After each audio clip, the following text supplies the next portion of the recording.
আজ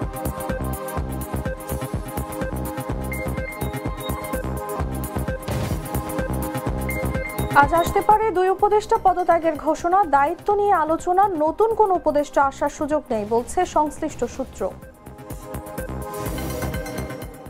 নির্বাচন সামনে রেখে প্রথম ধাপে ১২৫ আসনে প্রার্থী তালিকা ঘোষণা এনসিপি। ঢাকা ১১ আসন থেকে লড়বেন নাহিদ ইসলাম, নাম নেই সামান্থা শারমিনের।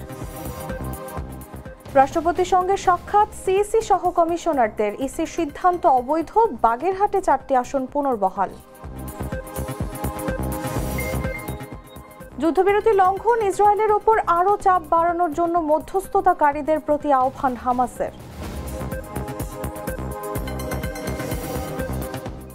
এবং চ্যাম্পিয়ন্স লিগের রাতের হাই ভোল্টেজ ম্যাচে ম্যানচেস্টার সিটির মুখোমুখি হবে রিয়াল মাদ্রিদ। চোটের কারণে রিয়ালের কপালে চিন্তার ভাঁজ এমবাপ্পেকে নিয়ে।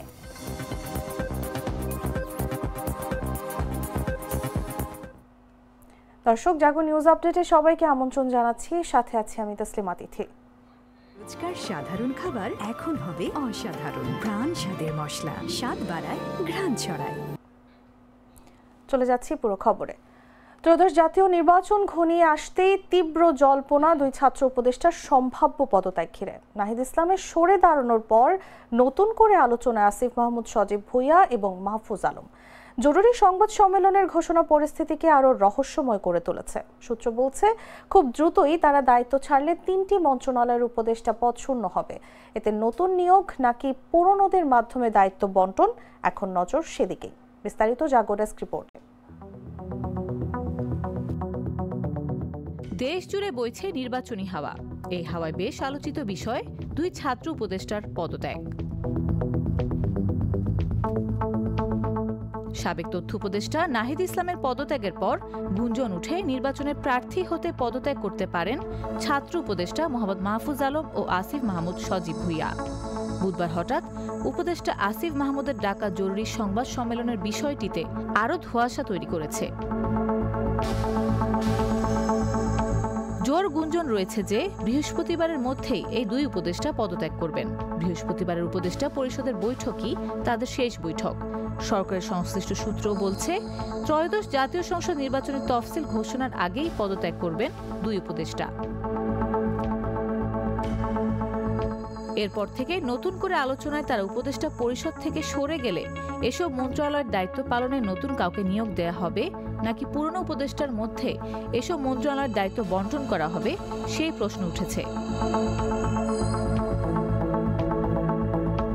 আসিফ মাহমুদ সজীব ভুঁইয়া বর্তমানে স্থানীয় সরকার মন্ত্রণালয় এবং যুব ক্রীড়া মন্ত্রণালয়ের উপদেষ্টার দায়িত্বে আছেন। মাহফুজ আলম তথ্য ও সম্প্রচার মন্ত্রণালয়ের উপদেষ্টা হিসেবে দায়িত্ব পালন করছেন। এই দুজন উপদেষ্টা পদত্যাগ করলে 3টি মন্ত্রণালয়ের উপদেষ্টার পদ ফাঁকা হবে। সরকারের বিভিন্ন সূত্রগুলো জানিয়েছে, শেষ মুহূর্তে এসে নতুন উপদেষ্টা নিয়োগের সম্ভাবনা কম। মূলত পুরনো উপদেষ্টাদের মধ্যেই এই মন্ত্রণালয়গুলো বন্টন করা হতে পারে। আলোচনা রয়েছে, স্থানীয় সরকার, পল্লী উন্নয়ন সমবায় মন্ত্রণালয়ের উপদেষ্টার দায়িত্ব পেতে পারেন brigadier general doctor M Sakhawat Hossain. তিনি বর্তমানে নৌ পরিবহন মন্ত্রণালয় এবং শ্রম ও কর্মসংস্থান মন্ত্রণালয়ের উপদেষ্টার দায়িত্বে রয়েছেন। অতিরিক্ত হিসাবে উপদেষ্টা আদিলুর রহমান খানও স্থানীয় সরকার মন্ত্রণালয়ের দায়িত্ব পেতে পারেন। তিনি বর্তমানে শিল্প মন্ত্রণালয় এবং গৃহায়ন ও গণপূর্ত মন্ত্রণালয়ের দায়িত্বে রয়েছেন।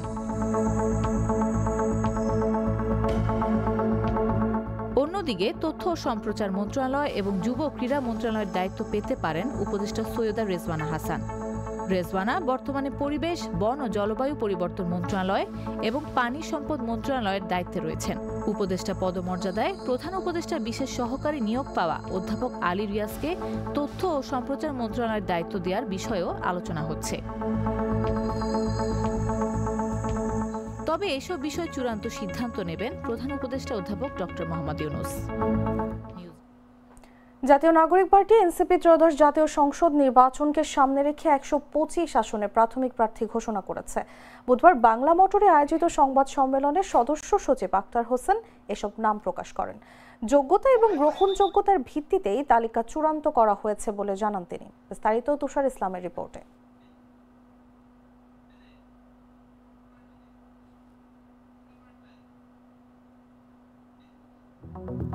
ত্রয়োদশ জাতীয় সংসদ নির্বাচনকে সামনে রেখে ১২৫ আসনে প্রাথমিক মনোনয়ন ঘোষণা করেছে জাতীয় নাগরিক পার্টি এনসিপি। বুধবার বেলা ১১টায় রাজধানীর বাংলা মোটরে দলটির অস্থায়ী কার্যালয়ে আয়োজিত সংবাদ সম্মেলনে সদস্য সচিব আক্তার হোসেন এ তালিকা প্রকাশ করেন। আক্তার হোসেন এ সময় জানান, মনোনয়নপত্র যাচাই বাছাইয়ের পর প্রাথমিক তালিকা দেয়া হয়েছে। কোনো প্রার্থীর বিরুদ্ধে সুনির্দিষ্ট অভিযোগ পাওয়া গেলে তদন্ত সাপেক্ষে তার মনোনয়ন বাতিল করা হবে। তার বিরুদ্ধে যদি ঋণখেলাপির অভিযোগ আসে, দুর্নীতির অভিযোগ আসে, কোন ধরনের রাষ্ট্রবিরোধী সংস্কার বিরোধী কার্যক্রমে যুক্ত থাকার অভিযোগ আসে, জাতীয় নাগরিক পার্টি এনসিপি যাচাই বাছাই করে তাদের সেই প্রাথমিক মনোনয়ন বাতিল করার সিদ্ধান্ত গ্রহণ করবে। ঘোষিত তালিকায় দেশের উত্তরাঞ্চল থেকে দক্ষিণাঞ্চল পর্যন্ত সব বিভাগের প্রতিনিধির নাম রয়েছে। পঞ্চগড় ১ থেকে রংপুর ৪, কুড়িগ্রাম ১ থেকে জয়পুরহাট ২ এবং বগুড়া, চাঁপাইনবাবগঞ্জ, নওগাঁ, নাটোর, সিরাজগঞ্জ ও পাবনার বিভিন্ন আসনে তরুণ পেশাজীবী চিকিৎসক ও শিক্ষক সহ নানা পেশার ব্যক্তিদের মনোনয়ন দিয়েছে এনসিপি। পঞ্চগড় ১ মোহাম্মদ সানজিস আলম, ঠাকুরগাঁও ২ মোহাম্মদ রবিউল ইসলাম, দিনাজপুর ৫ ডাক্তার মোহাম্মদ আব্দুল আহাদ। পাশাপাশি খুলনা, বাগেরহাট, যশোর, পটুয়াখালী, মেহেরপুর, চুয়াডাঙ্গা ও ঝিনাইদহে নতুন মুখের প্রতি আস্থা রেখেছে দলটি। বরিশাল, ভোলা, ঝালকাঠি, পিরোজপুর ও টাঙ্গাইল অঞ্চলেও বৈচিত্র্য দেখা গেছে এনসিপির মনোনয়ন তালিকায়। ঢাকা বিভাগে বিশেষভাবে নজর কাড়ে কয়েকজন তরুণ ও নারী নেতার প্রার্থী হওয়া। ঢাকা ১, ঢাকা ৯, ঢাকা ১২, ঢাকা ১৫, ঢাকা ১৭ সহ একাধিক আসনে নতুন নেতৃত্বকে সামনে এনেছে দলটি। গাজীপুর, নারায়ণগঞ্জ, নরসিংদী ও ফরিদপুর অঞ্চলেও বেশ কয়েকজন নতুন প্রার্থীকে সুযোগ দেওয়া হয়েছে।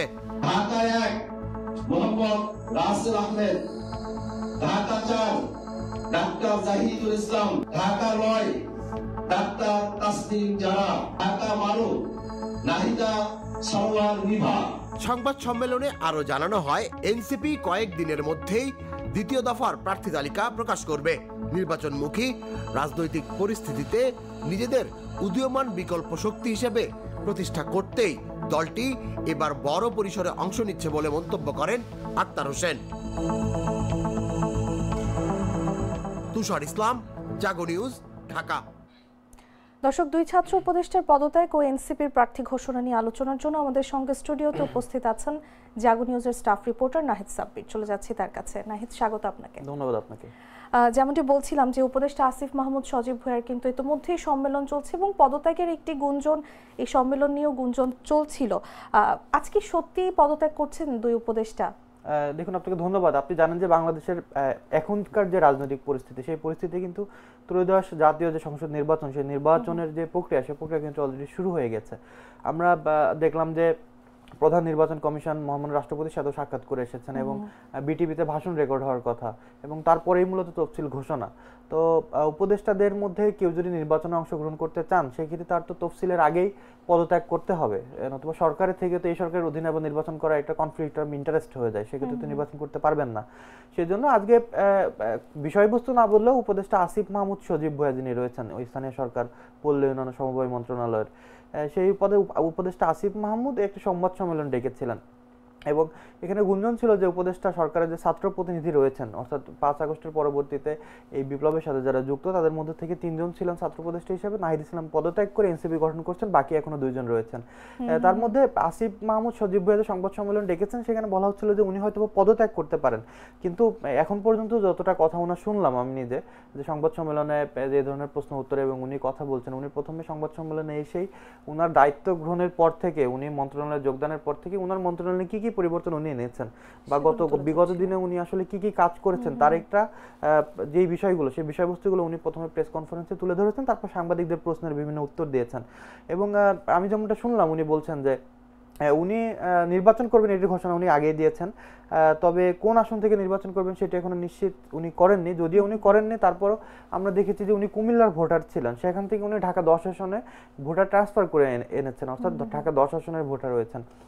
তো উনি আজকে ওনার কাছে প্রশ্ন ছিল যে আপনি আসলে কোনো দলের পক্ষে নির্বাচন করবেন কিনা। উনি যেটি বলেছেন যে এটি আসলে উনি এখনো ডিসাইড করেন নাই, অর্থাৎ এখনো সিদ্ধান্ত নেন নাই যে আসলে কোন দলের হয়ে নির্বাচন করবেন। সাংবাদিকদের পাল্টা আরেকটি ওনার কাছে কোশ্চেন ছিল যে আপনার সহযোদ্ধারাই তো এনসিপি গঠন করেছে, অর্থাৎ একসাথে যারা আন্দোলন করেছে 24 সালে, যে আন্দোলনে আওয়ামী লীগ সরকারের পতন হয়, সেই সহযোদ্ধারাই বা তাদের সাথের মানুষ যারা একসাথে আন্দোলনের নেতৃত্ব দিয়েছিল তারা এনসিপি গঠন করেছে। তাহলে এনসিপিতে উনি যাচ্ছেন না কেন, বা এনসিপিতে যে উনি নির্বাচন করবেন এই ঘোষণাটা কেন দিচ্ছেন না, বা বিএনপিতে যাওয়ার ওনার সম্ভাবনা কতটুকু? তো তার প্রশ্নের উত্তরে উনি বলেছেন যে উনি আসলে কোন দলের হয়ে নির্বাচন করবেন সেটি এখনো উনি সিদ্ধান্ত নিতে পারেননি, সিদ্ধান্ত নিলে যথাসময়ে উনি সবাইকে জানিয়ে দিবেন। আর পদত্যাগের যে বিষয়টি উনি বলেছেন যে কবে নাগাদ পদত্যাগ করবেন সঠিক সময়টা উনি বলেছেন উনি নিজ থেকে কিছু বলবেন না। উনি আসলে যখন পদত্যাগ করবেন এটি প্রধান উপদেষ্টার কাছে তো উনি পদত্যাগ করবেন নিয়ম অনুযায়ী, তো প্রধান উপদেষ্টার কার্যালয় থেকে ওনার পদত্যাগের বিষয়টি জানিয়ে দেওয়া হবে।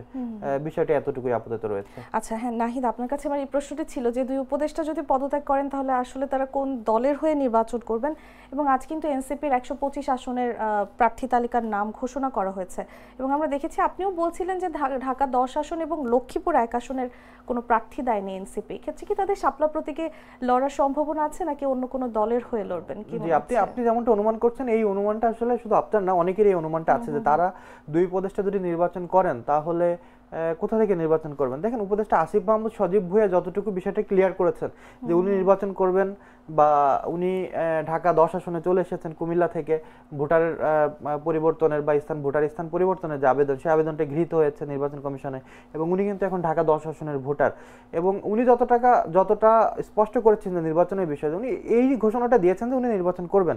কিন্তু উপদেষ্টা মাহফুজ আলম যিনি তথ্য উপদেষ্টার দায়িত্ব রয়েছেন উনি আসলে নির্বাচন করবেন কি করবেন এটা নিয়ে কিন্তু দ্বিধাদ্বন্দ্ব রয়েছে যে উনি আসলে কি নির্বাচন করবেন নাকি করবেন না, বিষয়টা কিন্তু এখন স্পষ্ট না। কিন্তু আসিফ মাহমুদ সজীব ভুঁইয়া উনি বলেছেন যে উনি নির্বাচন করবেন। এখন আপনি জানেন যে কিছুদিন আগে বিএনপি প্রাথমিকভাবে কিছু আসনে মনোনয়ন দিয়েছিল, সেই আসনগুলোর মধ্যে ঢাকা 10 আসনে বিএনপি মনোনয়ন দেয়নি। তখন না দেওয়ার কারণে পরবর্তীতে যখন ঢাকা 10 আসনে আসিফ মাহমুদ চলে আসে ভোটার পরিবর্তন হয়ে, তখন একটা গুঞ্জন ছড়িয়ে পড়ে যে আসলে উপদেষ্টা আসিফ মাহমুদ বিএনপির হয়ে ধারাশিক প্রতীকে ঢাকা 10 আসন থেকে নির্বাচন করবেন। কিন্তু এই যে এই থিমটা বা এই যে বিষয়টা বা এই ধারণাটা এটা কিন্তু উপদেষ্টা আসিফ এবং বিএনপির পক্ষ থেকে দুই দলের মানে দুই পক্ষের কোনো পক্ষ থেকে বিষয়টি স্পষ্ট করা হয়নি। বিএনপি কিন্তু বলে নাই যে উপদেষ্টা আসিফ মাহমুদ আমাদের পক্ষে ঢাকা 10 আসন থেকে নির্বাচন করবেন, বা আসিফ মাহমুদও সেটি বলেনি, বা আসিফ মাহমুদ এটাও বলে নাই যে সে এনসিপি থেকে নির্বাচন করবেন। যার কারণে বিষয়টা টোটালি অস্পষ্ট, মানে এই সম্পর্কে সঠিক ধারণা আসলে উনি নিজেই দিতে পারবেন, কিন্তু উনি ওই বিষয়টা এখনই স্পষ্ট করেননি, এবং সবশেষ কিছুক্ষণ আগে যে সংবাদ সম্মেলন সেটিতেও কিন্তু উনি স্পষ্ট করেননি, এবং ধারণাটি স্পষ্ট হয় স্বাভাবিক। এখন প্রশ্ন হচ্ছে যে এনসিপি যে 125 আসনে আজকে প্রার্থী ঘোষণা করলো, এর মধ্যে ঢাকা 10 আসনে কিন্তু এনসিপি কোনো প্রার্থী দেয় নাই। আবার মাহফুজ আলমের যে সংসদীয় আসন উনি যে এলাকার ভোটার লক্ষ্মীপুর 1 আসনে, সেই আসনে কিন্তু এনসিপি কোনো প্রার্থী দেয়নি। এর মাঝে বিএনপি দ্বিতীয় ধাপে কিন্তু আবার 36 জনের মনোনয়ন ঘোষণা করেছে, তার মধ্যে ঢাকা 10 আসনে আবার বিএনপি প্রার্থী ঘোষণা করেছে রবিউল ইসলাম রবি নামের একজনকে বিএনপির প্রার্থী হয়েছেন যিনি। তো এখন প্রশ্ন হলো যে আসিফ মাহমুদ যদি বিএনপি থেকে নির্বাচন করে তাহলে তো বিএনপির আসনে প্রার্থী দেওয়ার কথা না, আবার বিএনপিতে প্রার্থী দিয়ে দিল। এখন প্রশ্ন তাহলে কি আসিফ মাহমুদের বিএনপিতে যাওয়ার যে গুঞ্জন সেই গুঞ্জন কি একেবারে ঢাকা পড়ে গেল, বা এটার কি কোনো আসলে আমরা প্রতিফলন দেখতে পাচ্ছি না? বিষয়টা গুঞ্জন এখনো চলছে। বিষয়টা এরকম হতে পারে যে এই আসনে যদি বিএনপি থেকে নির্বাচন করেন, বিএনপি দল হিসেবে যদি মনে করে দলের বৃহত্তর স্বার্থে বা ওই পলিসির দিকে যদি আগায়, সেক্ষেত্রে বিএনপি হয়তো বা নতুন করে তাকে মনোনয়ন, কারণ এটা কিন্তু চূড়ান্ত মনোনয়ন না। আজকেও যে এনসিপি 125 জনের মনোনয়ন দিল এটাও আসলে প্রাথমিক মনোনয়ন। চূড়ান্ত মনোনয়ন তখনই হবে যখন একটা দল তার যে প্রার্থীকে ঘোষণা করবে যে আসনের, সেই প্রার্থীকে একটা চিঠি লিখবে, এবং ওই চিঠি অনুযায়ী ওই প্রার্থী হাতে পেয়ে সংশ্লিষ্ট আসনের যে আপনার নির্বাচন কর্মকর্তা রয়েছেন, রিটার্নিং অফিসার, সাধারণত ডিসিরা রিটার্নিং অফিসার হয়ে থাকে জেলা প্রশাসক, সেই জেলা প্রশাসকের কাছে যে দলীয় চিঠিটা সাবমিট করবেন এবং বলবেন যে আমার দল আমাকে ঢাকা 10 আসন থেকে বা লক্ষ্মীপুর 11 আসন থেকে বা বাংলাদেশের 300টি আসনে যে কোনো আসন থেকে একটি আসন থেকে আমাকে মনোনয়ন দিয়েছেন, ওই চিঠির ভিত্তিতে ওই দলের প্রতীক সেই প্রার্থী নামে বরাদ্দ হবে। তো এখনো বলা যাচ্ছে না আসলে কে কোন আসন থেকে নির্বাচন করবেন, যেহেতু তারা নিজেরাই স্পষ্ট করছেন না বিষয়গুলো। একদমই, সেটাই আসলে এখন দেখার বিষয়। নাহিদ, এনসিপির প্রার্থী তালিকা ঘোষণা হয়েছে আজ, এবং এই প্রার্থী তালিকায় আমরা কিন্তু দেখেছি তাসনিম জারা, হাসনাত এবং সারজিৎ সহ আরো অনেক এরকম শীর্ষ নেতাদের নাম আমরা দেখেছি, কিন্তু সামান্থা শারমিনের নাম আমরা পাইনি।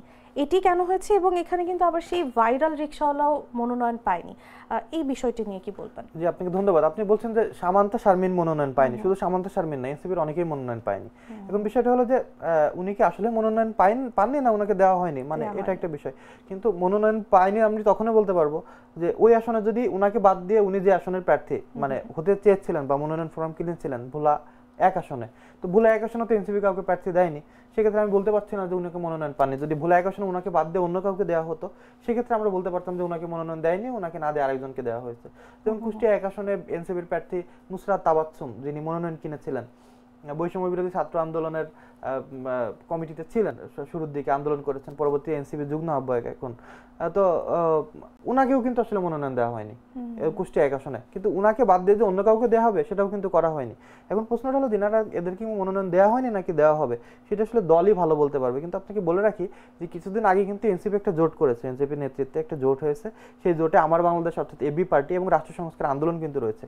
যেহেতু তারা নির্বাচনকে সামনে রেখে একটি জোট করেছেন, সেটা 300 আসনের মধ্যে নিজেদের মধ্যে ভাগাভাগি হবে, কিছু আসনে এনসিপি প্রার্থী দিবে, বাকি কিছু আসনে আমার বাংলাদেশ পার্টি বা এবি পার্টি প্রার্থী দিবে, কিছু আসনে রাষ্ট্র সংস্কার আন্দোলন প্রার্থী দিবে। কারণ এরকম কোনো আসন থাকবে না যে আসনে 3টা দলই প্রার্থী করবে, তাহলে তার জোট হয় না।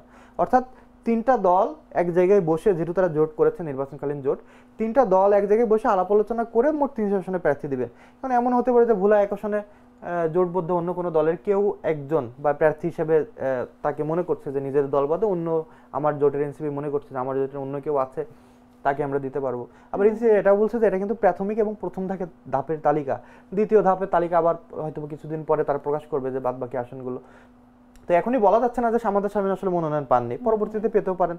আবার দেখা যায় যে ব্যক্তি স্বার্থকে আপনার নির্বাচনে যখন কোনো দল জোটবদ্ধ হয়, অনেক সময় দেখা যায় যে ক্ষুদ্র একজন ব্যক্তি বা ব্যক্তি স্বার্থকে বিসর্জন দিয়ে দলীয় বৃহত্তর স্বার্থের জন্য, জোটের স্বার্থের জন্য ওই আসনটা ছেড়ে দেওয়া লাগে। তো সেটিও হতে পারে ভবিষ্যতে, এটি আসলে দেখার অপেক্ষা, ফিউচারে আসলে কি হয়।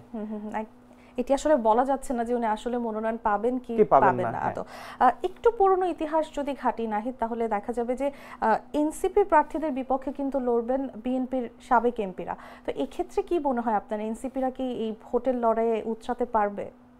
আপনাকে ধন্যবাদ। আপনি খুব একটা মানে জটিল কোশ্চেন করেছেন। মানে এটা কোশ্চেনটা এরকম যে আসলে মানে $1 বিলিয়ন কোশ্চেন, মানে এরকম যে এনসিপি আসলে উতরাতে পারবে কিনা। আমার জায়গা থেকে বা আমার জায়গা থেকে না, যে কোনো জায়গা থেকে প্রশ্নের উত্তর দেওয়া খুব টাফ, কারণ নির্বাচন নিয়ে আসলে এখন তো ভবিষ্যৎবাণী করা যায় না। আবার আপনি নির্বাচনকে সামনে রেখে যে আপনার জরিপগুলা হচ্ছে, জরিপগুলো তো শতভাগ সত্য না, বা মানে জরিপে যে নির্বাচনের মাঠের যে অবস্থা সেটি পুরোটাই কিন্তু প্রতিফলিত হয় না বা প্রতিফলন ঘটে না। আমরা অতীতের বিভিন্ন নির্বাচনে দেখেছি জরিপে একটা দেখায় কিন্তু আসলে ফলাফল অন্যরকম, কারণ জরিপ তো আসলে সামষ্টিক কিছু ভিত্তিতে বা অল্প কিছু লোকজনের সাথে কথা বলে সেই জরিপটা করা হয়। যাই হোক, যেটি আপনি বলছিলেন যে এনসিপির এই প্রার্থীরা কি বিএনপির প্রার্থীদের সাথে ভোটের মাঠে উতরাতে পারবে কিনা বা এই চ্যালেঞ্জ নিতে পারবে কিনা। দেখুন, এনসিপির যারা এখন প্রার্থী হয়েছেন এবার, বেশিরভাগই বলতে সবই আমার কাছে মনে হয়, 2-1 ওরকম মানে এখনো খুঁজে পাইনি যে অতীতে আসলে এমপি ইলেকশন করেছেন বা সংসদ সদস্য নির্বাচন করেছেন। সবাই নতুন এবং বয়সও অপেক্ষাকৃত কম। এবং আপনাকে বলে রাখি যে আপনার ঢাকা 11 আসনে যেমন এনসিপির আহ্বায়ক নাহিদ ইসলাম মনোনয়ন পেয়েছেন, দল থেকে উনি নির্বাচন করবেন। এই আসনে কিন্তু বিএনপি প্রার্থী দিয়েছে, ডক্টর এম এ কাইমকে প্রার্থী দিয়েছে ধানের শেষ প্রতীকে, জামাতের প্রার্থী রয়েছে আতিকুর রহমান। ঠিক একইভাবে আপনার অন্যান্য আসনগুলোতেও এনসিপির যে প্রার্থীগুলো রয়েছেন সেই জায়গাগুলোতে বিএনপি এবং জামাতের কিন্তু প্রার্থী রয়েছেন, এবং অন্যান্য কিছু ছোট দলেরও প্রার্থী হয়তো কিছু ঘোষণা করেছে, কিছু করে নাই। মোটামুটি বেশ একটা চ্যালেঞ্জ হবে নির্বাচনের জন্য। এখন এনসিপি তো একদম নতুন দল, অর্থাৎ 24-এর যে অভ্যুত্থান, সেই অভ্যুত্থানের পরবর্তীতে নতুন একটা রাজনৈতিক দল হিসেবে আত্মপ্রকাশ করলো, এবং এই দলের নেতৃত্বে যারা রয়েছেন সেই নেতৃত্ব তো আমরা দেখেছি যে অপেক্ষাকৃত মানে বয়স কম কিন্তু সবার, কারণ সবাই তরুণ। এবং তারা যখন রাজনৈতিক দলটা গঠন করে তখন বলেছে যে আমরা তারুণ্য নির্ভর যে রাজনৈতিক দল বা তারুণ্যের যে স্পিরিটকে ধারণ করে সেই অনুযায়ী রাজনৈতিক দলটাকে আগাতে চাই। তো সেই হিসাবে বিএনপির যারা প্রার্থী রয়েছেন এবং জামাতের যারা প্রার্থী রয়েছেন জামাতের প্রার্থীরা হয়তো অনেকেই কিছু হয়তো নির্বাচন করেছেন অতীতে নির্বাচনে। আপনি জানেন যে বিএনপির সাথে 2001 সালে জোটবদ্ধ হয়েছিল, সেই সময় তো কিছু আসনে তারা নির্বাচন করেছেন।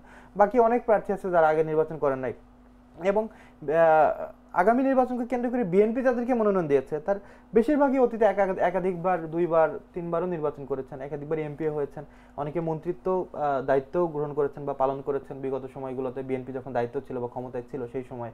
তো সবকিছু মিলিয়ে যে এই রাজনীতিতে অভিজ্ঞ আমরা যাদেরকে বলি, এই অভিজ্ঞ মানুষগুলোর সাথে বা প্রার্থীগুলোর সাথে এনসিপির অপেক্ষাকৃত এই তরুণ নেতৃত্বকে বা তারুণ্য যারা রয়েছে, তরুণ রয়েছে যে ক্যান্ডিডেটগুলো, তাদেরকে আসলে প্রতিদ্বন্দ্বিতা করতে হবে। এখন ভোটের মাঠে আসলে কতটা চ্যালেঞ্জ তারা গ্রহণ করতে পারে, যেহেতু তাদের অতীতের নির্বাচন আমরা দেখি নাই, কারণ যারা প্রার্থী হয়েছে তারা কিন্তু একদম ফার্স্ট এমপি ইলেকশন করছেন। এখন যদি এমন হতো যে এই প্রার্থীগুলো আগে উপজেলা নির্বাচন করেছেন বা অনেক আগে ইউনিয়ন পরিষদ নির্বাচন করে এসেছেন বা তৃণমূল থেকে একদম উঠে এসে জাতীয় পর্যায়ে এমপি ইলেকশন করছেন বা সংসদ সদস্য নির্বাচন করছেন, তাহলে আমরা একটা ধারণা পেতাম যে এই প্রার্থীগুলোর আসলে কেমন প্রভাব ফেলতে পারবে। কিন্তু এখন যেটি দেখছি যে এই প্রার্থীগুলো তো আগে কখনো নির্বাচনই করে নাই, এবং অনেকে আসলে হয়তো রাজনীতির সাথে ছিল, অনেকে হয়তো পেশা অন্য। আপনি দেখবেন যে 125 জনের যেখানে মনোনয়ন দেওয়া হয়েছে, এর মধ্যে সাংবাদিক ছিল, এর মধ্যে ডাক্তার আছেন, এর মধ্যে শিক্ষক আছেন, বিভিন্ন পেশার মানুষ এর মধ্যে রয়েছেন যাদেরকে মনোনয়ন প্রাথমিকভাবে দেওয়া হয়েছে। তো তারা কিন্তু আগে কখনো নির্বাচন করে নাই, যার কারণে তারা আসলে নির্বাচনের মাঠে কতটা প্রভাব ফেলতে পারবে অপেক্ষাকৃত এই অভিজ্ঞ প্রার্থীদের সাথে, সেটি এখন একটা দেখার বিষয়। আমার কাছে মনে হয় যে এটা খুব চ্যালেঞ্জ হবে তাদের জন্য। একদমই তাই, এবং আমার মনে হয় যে বাংলাদেশের মানুষের কাছেও এটি আসলে নতুন অভিজ্ঞতা হবে। একদমই। নাহিদ, আপনাকে অসংখ্য ধন্যবাদ সময় দেওয়ার জন্য। আপনাকে ধন্যবাদ। দর্শক, কথা বলছিলাম জাগো নিউজের স্টাফ রিপোর্টার নাহিদ সাব্বিরের সঙ্গে। এবারে যাচ্ছি অন্যান্য সংবাদে। ত্রয়োদশ জাতীয় সংসদ নির্বাচন ও গণভোটের তারিখ নিয়ে রাষ্ট্রপতি মোহাম্মদ শাহাবুদ্দিনের সঙ্গে সাক্ষাৎ করেছেন এএমএম নাসির উদ্দিনের নেতৃত্বাধীন নির্বাচন কমিশন। বুধবার বঙ্গভবনে এই সাক্ষাৎ অনুষ্ঠিত হয়। সাক্ষাৎ শেষে সিএসির ভাষণ রেকর্ড করার কথা রয়েছে, যেখানে আগামী জাতীয় নির্বাচনের তফসিল ঘোষণা করা হবে। এর আগে বুধবার সকাল 11টার দিকে 5 সদস্যের কমিশন নিজেরা বৈঠক শেষে বঙ্গভবনের উদ্দেশ্যে রওনা দেন। আজ সন্ধ্যায় অথবা বৃহস্পতিবার তফসিল ঘোষণা করা হতে পারে। এদিন সকাল থেকে আগারগাঁওয়ে নির্বাচন ভবনের আশপাশে নিরাপত্তা জোরদার করা হয়েছে। রেওয়াজ অনুযায়ী তফসিল ঘোষণার আগে এই সাক্ষাৎ হয়ে থাকে।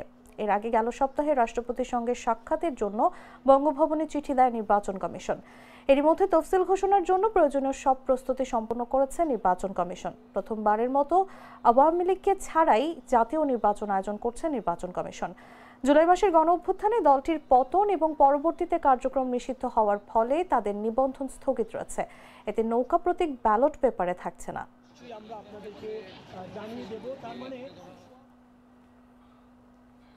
বাগেরহাটে 4টি আসন থেকে একটি কমিয়ে 3টি আসন করে নির্বাচন কমিশনের গেজেট অবৈধ ঘোষণা করা হাইকোর্টের রায় বহাল রেখেছেন আপিল বিভাগ। বুধবার আপিল বিভাগ সর্বসম্মতিক্রমে এ আদেশ দেন। এর আগে বাগেরহাটে 4টি সংসদীয় আসন থেকে একটি কমিয়ে 3টি আসন করে গেজেট প্রকাশ করেছিল নির্বাচন কমিশন। ওই গেজেট অবৈধ ঘোষণা করে হাইকোর্টের রায় বহাল রেখেছেন সুপ্রিম কোর্টের আপিল বিভাগ। বাগেরহাট জেলার 4টি আসন বহাল থাকায় আদালতের বারান্দায় বাঁধভাঙা উল্লাসে মেতে ওঠেন তারা। এদিন প্রধান বিচারপতির নেতৃত্বাধীন বেঞ্চ সর্বসম্মতিক্রমে এই জেলার 4টি সংসদীয় আসন বহালের পক্ষে মত দেন। এর ফলে গাজীপুরের আসন সংখ্যা হবে 5টি।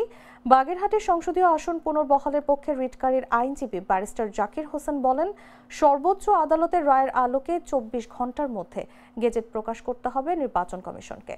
ইসি আইনজীবী কামাল হোসেন মিয়াজি বলেন, জনসংখ্যার ভিত্তিতেই বাগেরহাটের আসন সংখ্যা কমিয়ে 3টি এবং গাজীপুরের আসন সংখ্যা 5টি থেকে বাড়িয়ে 6টি করা হয়। আপিল বিভাগের এই সিদ্ধান্তকে লিখিত আকারে ইসিকে জানানো হবে।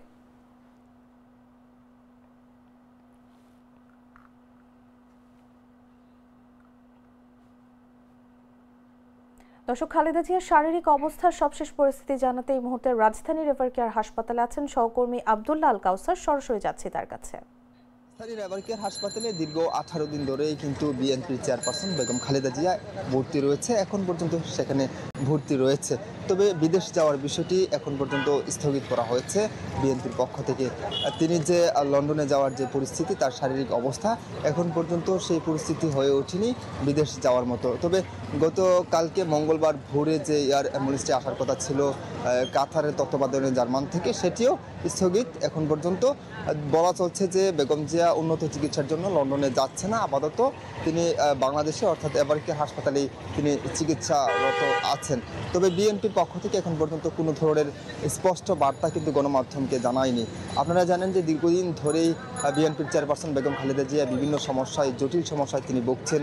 লিভার সিরোসিস থেকে শুরু করে তার হৃদরোগ সমস্যায় কিন্তু দীর্ঘদিন ধরে ভুগছেন। গত 23 নভেম্বর এই হাসপাতালে ভর্তি হয়েছেন। এরপর থেকে তাকে কিন্তু আমরা দেখেছি যতদিন গিয়েছে ততই কিন্তু তার অবস্থা অবনতি হয়েছে। পরবর্তীতে দেশি বিদেশি চিকিৎসকদের সমন্বয়ে যে মেডিকেল বোর্ড হয়েছে, সেই মেডিকেল বোর্ড কিন্তু এখানে তার চিকিৎসা নিচ্ছে। এখন পর্যন্ত তিনি গভীর পর্যবেক্ষণে রয়েছে। এছাড়া আমরা দেখেছি তারেক রহমানের স্ত্রী যখন গত শুক্রবার ভোরে বাংলাদেশে ল্যান্ড করেছে, এরপর থেকে সরাসরি তিনি কিন্তু এভারকেয়ার হাসপাতালে চলে এসেছে। আমরা দেখেছি এরপরে তিনি প্রতিনিয়তই বেগম খালেদা জিয়াকে দেখার জন্য আসা যাওয়া করছেন এবং এখন পর্যন্ত সর্বশেষ পরিস্থিতি বেগম জিয়া যে স্বাস্থ্যের পরিস্থিতি, বিদেশ যাওয়ার মতো পরিস্থিতি নেই। আপাতত এভারকেয়ারে চিকিৎসা নিচ্ছে। এই ছিল রাজধানীর এভারকেয়ার থেকে সর্বশেষ পরিস্থিতি।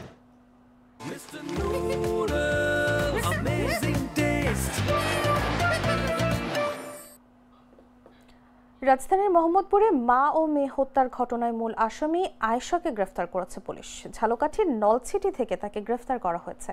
বুধবার ডিএমপির উপ পুলিশ কমিশনার মোহাম্মদ তালেবুর রহমান গ্রেফতারের বিষয়টি নিশ্চিত করেছেন। তিনি বলেন, মোহাম্মদপুরের বহুতল ভবনের একটি ফ্ল্যাট থেকে এক গৃহবধূ লাইলা আফরোজ ও তার মেয়ে নাফিসা লাওয়াল বিনতে আজিজকে হত্যাকাণ্ডের ঘটনায় গৃহকর্মী আয়েশাকে গ্রেফতার করা হয়েছে। এ বিষয়ে পরবর্তী আইনগত পদক্ষেপ প্রক্রিয়াধীন। এর আগে সোমবার সকালে মরদেহ দুটি উদ্ধার করা হয়। পুলিশ জানিয়েছে, নাফিসার গলায় একাধিক গভীর ক্ষত এবং লায়লার শরীরে অনেকগুলো আঘাতের চিহ্ন রয়েছে। হাতে গ্লাভস পরে ধারালো অস্ত্র দিয়ে মা মেয়েকে আঘাত করা হয়েছে। ভবনের সিসি ক্যামেরার ফুটেজে দেখা গেছে ওই গৃহকর্মী বোরকা পরে বাসায় এসেছিলেন। বেরিয়ে যাওয়ার সময় তার পরনে ছিল নিহত নাফিসার স্কুল ড্রেস।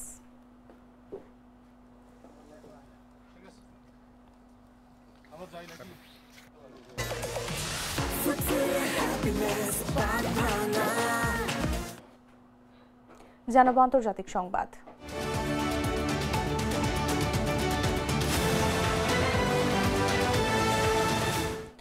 হামাস বলছে যে ইসরায়েল যদি চুক্তি লঙ্ঘন অব্যাহত রাখে তবে যুদ্ধবিরতি এগিয়ে নেওয়া সম্ভব হবে না। গাজা কর্তৃপক্ষ জানিয়েছে যে গেল অক্টোবরে কার্যকর হওয়ার পর থেকে কমপক্ষে 738 বার যুদ্ধবিরতি লঙ্ঘন করা হয়েছে।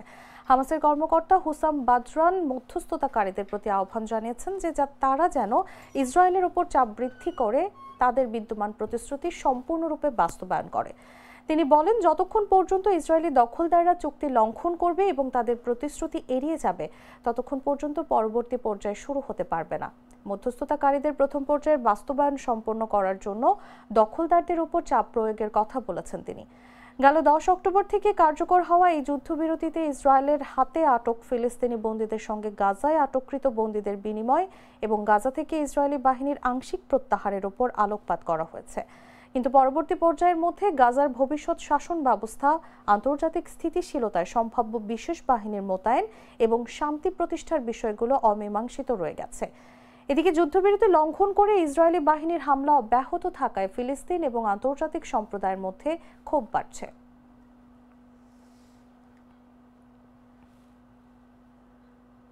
সংবাদ শেষ করব খেলার খবর জানিয়ে।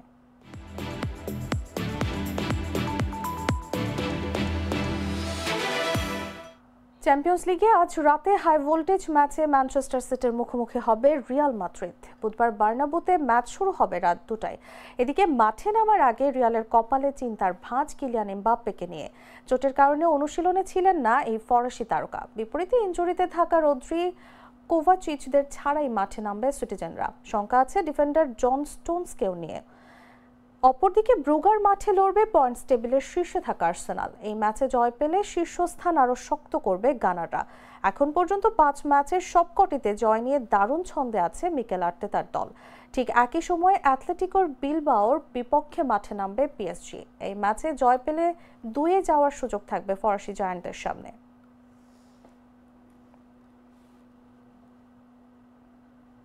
দর্শক, সংবাদ শেষ করার আগে শিরোনামগুলো জানিয়ে দিচ্ছি আরও একবার।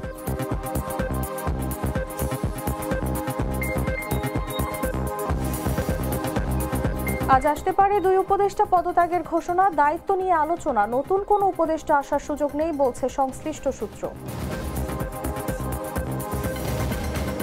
নির্বাচন সামনে রেখে প্রথম ধাপে 125 আসনে প্রার্থী তালিকা ঘোষণা এনসিপির। ঢাকা 11 আসন থেকে লড়বেন নাহিদ ইসলাম, নাম নেই সামান্থা শারমিনের। রাষ্ট্রপতির সঙ্গে সাক্ষাৎ সিইসি সহ কমিশনারদের, ইসির সিদ্ধান্ত অবৈধ, বাগেরহাটে 4টি আসন পুনর্বহাল। যুদ্ধবিরতি লঙ্ঘন, ইসরায়েলের ওপর আরও চাপ বাড়ানোর জন্য মধ্যস্থতাকারীদের প্রতি আহ্বান হামাসের।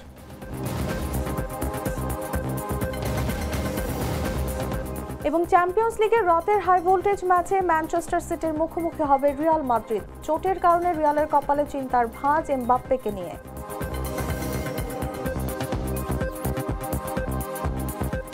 দর্শক, এই ছিল এখনকার মতো। এরপর দেখবেন দেশ জুড়ে সংবাদ। প্রতি মুহূর্তে সর্বশেষ খবর জানতে ভিজিট করুন jagonews24.com। ফলো করুন আমাদের ভেরিফাইড ফেসবুক পেজ এবং সাবস্ক্রাইব করুন জাগো নিউজের ইউটিউব চ্যানেল। ধন্যবাদ সবাইকে।